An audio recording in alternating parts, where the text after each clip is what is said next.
Happy Hocus Pocus Halloween!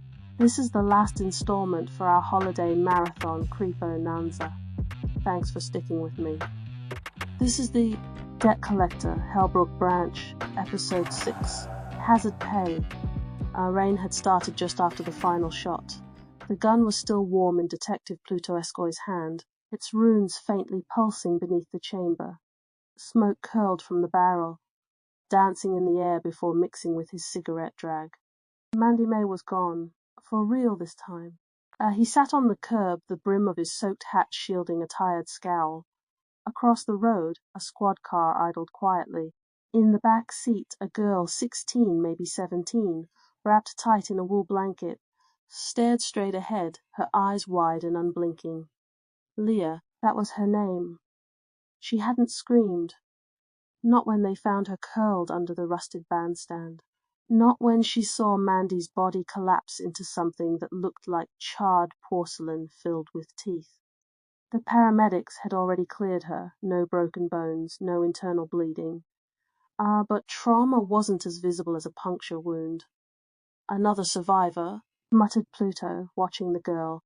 Behind him, black SUVs marked with the gold fire emblem of the Infernal Agency, arrived. The cleanup crew stepped out in suits that shimmered faintly in the mist.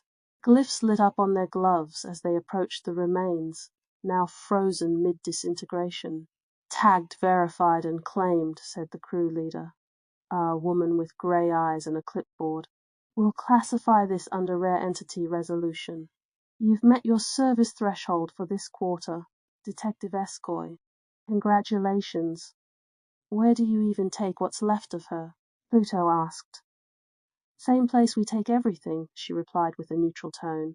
Collections warehouse. Off record. Tier 3 dimensional archive. The detective grunted. Hope you boys claim your hazard pay. She gave a tight, bureaucratic smile. We don't get paid. We're on generational debt contracts. Think of it as compulsory inheritance. Oh, slipped out of Esckoy's lips lubricated with incredulity. The cleanup crew disappeared as swiftly as they came. Chief Brighton stepped up beside Pluto, shaking water off his coat. We'll need your full statement by morning. Pluto stubbed out the cigarette against the concrete.